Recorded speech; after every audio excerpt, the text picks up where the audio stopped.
সংসার সংসার চ্যানেলে স্বাগত। আমরা শারদা মার গল্প করছি। আজকেও শারদা মার গল্পই করব। আজকে শারদা মার জগদ্ধাত্রী পুজোর উপরে কিছু বলব। আমরা এর আগে বলেছি যে ঠাকুর শ্রী শ্রী রামকৃষ্ণ শারদা মাকে ষোড়শী রূপে পুজো করেন। এরপরেও শারদা মা প্রায় বছরখানে দক্ষিণেশ্বরে ছিলেন। সাংসারিক কাজকর্ম অনেক রকম তাকে করতে হতো। ঠাকুরের সেবা, শ্বশুর মাতার সেবা, ভক্তরা আসতেন তাদের দেখাশুনো করা, এইসব কাজ তো মাকে করতেই হতো। এই সময় কিন্তু মা ঠাকুর একই শয্যায় শয়ন করতেন। কিন্তু তারা তো সাধারণ স্বামী স্ত্রী ছিলেন না, তারা কিন্তু কোনোদিন কায়িক বা কামনার দ্বারা আবদ্ধ হননি। তারা একসাথে শয়ন করলেও কোনো তাদের কায়িক সম্পর্ক ছিল না। আর ঠাকুর তো বেশিরভাগ রাত্রেই সমাধিতে মগ্ন হয়ে থাকতেন। মা কিছুক্ষণ ঠাকুরকে দেখে তারপরে মা খানিকটা ঘুমিয়ে পড়তেন, কখনো বেশ ভয় পেয়ে যেতেন, হৃদয়কে ডাকতে হতো। এইভাবে চলতে লাগলো। তা ঠাকুর দেখলেন মায়ের তো ঘুম হচ্ছে এরম করে, তখন ঠাকুর মাকে নহবতে নিজের মায়ের কাছে শোয়ার বন্দোবস্ত করলেন। এইভাবে চলতে লাগলো। 1 বছর পরে মা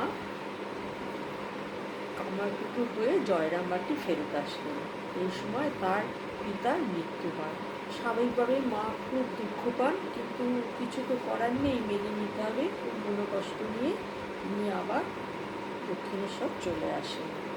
এসে আবার সাংসারিক কাজ, ঠাকুরের সেবা, মানে রামকৃষ্ণদেবের সেবা, শাশুড়ির সেবা, এসবে নিজেকে নিয়োজিত করেন। কিন্তু এই সময় মায়ের খুব শরীর খারাপ হয়, এত আমাশয় রোগ ধরে যে মা মানে দিন দিন অসুস্থ হতে থাকেন।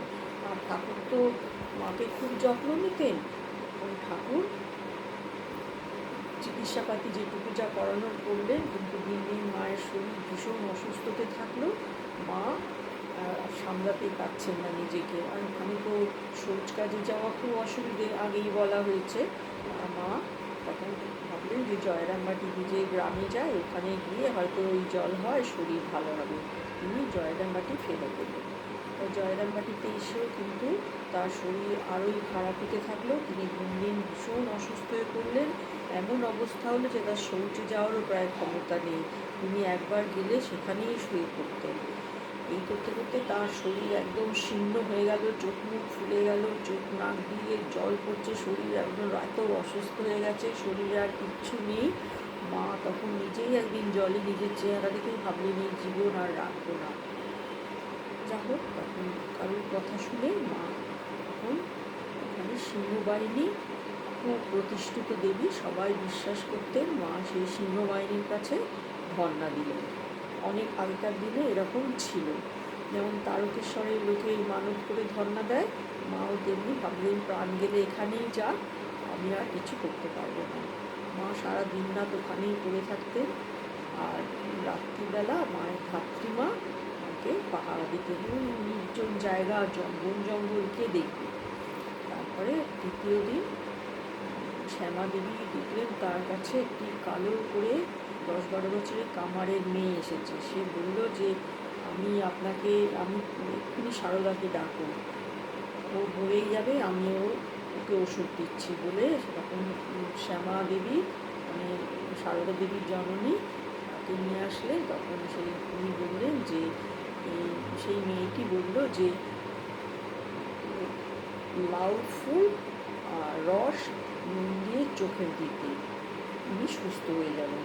ফোঁটা ফোঁটা করে চোখে দিতেন। তাই করা হলো। কিছুদিনের মধ্যে মা আশ্চর্যভাবে সুস্থ হয়ে গেলেন। মা সিংহবাহিনীকে খুবই মানতেন। ওখানকার মাটি মা তুলে মুখে দিলেন এবং নিয়ে আসলেন। মাটি মা ভীষণ বিশ্বাস করতেন। তারপর থেকে সেই জায়গা খুব বিশেষভাবে প্রতিষ্ঠা পেল। অনেক তখন লোকজন আসতো সেইখানে সিংহবাহিনী মাটি নিতে। সেই প্রথা জয়রামবাটিতে এখনও চালু আছে। যা জয়রামবাটিতে প্রত্যেক বছর খুব বড় কালী পুজোর উৎসব হতো। যার যখন ভাগ করতো তিনি করতেন, সবাই মিলে নৈবেদ্য সাহায্য পুজোয় করতো, পুজো হতো। তা এবারে পুজোর ভাগ করেছিল নব মুখোপাধ্যায়ের উপরে, কিন্তু তাদের সঙ্গে মায়েদের কোনো রকম একটু মন কষাকষি বা কিছু একটা অশান্তি ছিল, যার জন্যে শ্যামা দেবী যে চাল তৈরি করে রেখেছিলেন পুজোর জন্য নৈবেদ্যর চাল, তিনি নিলেন না। মা তো খুব দুঃখ পেলেন, ঠাকুরের চাল কি করবে না, নৈবেদ্যের চাল মা নিলেন না, খুব কষ্ট হচ্ছে মনের দুঃখ, সারা রাত কাঁদছেন। হঠাৎ যেন মনে হলো তাকে কে ধাক্কা দিয়ে জাগিয়ে দিলেন। তিনি তাকিয়ে দেখছেন যে একজন লাল মতো দেবী পায়ের উপরে পা তুলে বসে আছেন, তখন দরজার সামনে বসে আছেন। তখন মা জিজ্ঞেস করলেন, তুমি কে? বললেন, আমি জগদ্ধাত্রী, তোমার নৈবেদ্য আমি গ্রহণ করবো, তুমি আমাকে নৈবেদ্য দিয়ে পুজো করো। মা তো খুব খুশি হয়ে প্রণাম করলেন। সকালে তিনি শাড়িকে এইসব কথা বললেন। সারদা মা বললেন, ঠিক আছে, পুজোর ব্যবস্থা করো। তখন শ্যামা দেবী পাড়ার থেকে কোনো কিছু ধান সংগ্রহ করেন, পাঁচশের মতো ধান, 5 মণ ধান সংগ্রহ করে আনলেন। তখন খুব বৃষ্টি হচ্ছে, ধান শুকোবেন কোথায়? সে যা হোক, এই বস্তা পেতে তাতে ধান মেলে দিলে একটু রোদেই কিন্তু ঠাকুরের কৃপা ধানটা শুকিয়ে গেল। তারপরে ঠাকুরের মূর্তি করে নিয়ে ওখানেই ধুমধাম করে পুজো হলো। বিসর্জনের সময় শ্যামা দেবী মায়ের কানে কানে, ঠাকুরের কানে কানে বললেন, সামনে বছর আবার আসবে, তোমার আমি বছর বছর পুজো করবো, সারা বছর আমি জোগাড় করে রাখবো, আমি তোমার বছর বছর পুজো করবো। গেল পরের বছর আবার শ্যামা দেবী যা গুছিয়ে রেখেছেন, সারদা মাকে বললেন যে আমি এবারে পুজো করবো, তুমিও কিছু সাহায্য করবে। মা বললেন, আবার এসব ঝামেলা কেন, হয়তো পুজো করেছো। ঠিক আছে, মা শ্যামা দেবী আর কিছু বললেন না। কিন্তু রাত্রিবেলা সারদা মা স্বপ্নে দেখলেন জগদ্ধাত্রী জয়া বিজয়াকে নিয়ে ওনার সখী এসে বলছেন, আমার পুজো তোমরা করবে না, তাহলে আমি চলে যাই। মা তো তখন কেঁদে কেটে পায়ে ধরে বললেন, না মা, তুমি থাকো, তোমার পুজো হবে। তারপরে আবার পুজো হলো। এরম করে 12 বছর যথেষ্ট ধুমধাম করে পুজো হতো। 16 প্রচারে, কারণ সবাই তখন প্রচার হয়ে গেছে, সবাই সাহায্য করতেন, ভালোভাবে পুজো হতো। 12 বছর এইভাবে পুজো হয়ে যাওয়ার পরে মা তখন বললেন যে আর 12 বছর হয়ে গেছে, আর পুজোর দরকার নেই। তখন বলে পুজো এই কথা বললেন। তারপরে সেদিন আবার রাত্রে মা স্বপ্ন দেখছে, জগদ্ধাত্রী এসে বলছেন, তাহলে তোমরা পুজো আর করতে পারছো না, আমি চললাম, আমি তোমাদের বাড়ি থেকে ছেড়ে চলে যাচ্ছি। তখন মা আবার কেঁদে কেটে পায়ে ধরে বললেন, না মা, তোমায় যেতে হবে না, তুমি থাকো, তোমার পুজো হবে প্রত্যেক বছর। তখন থেকে সেই পুজো চালু, প্রত্যেক বছর, সে 12 বছর তো আগে হয়েইছে। তারপরে সেই পুজো এখনও খুব ধুমধামের সঙ্গে হয়, সবাই সেই পুজো দেখতে আসেন।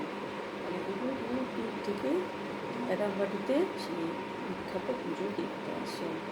আজ এই পর্যন্ত, নমস্কার।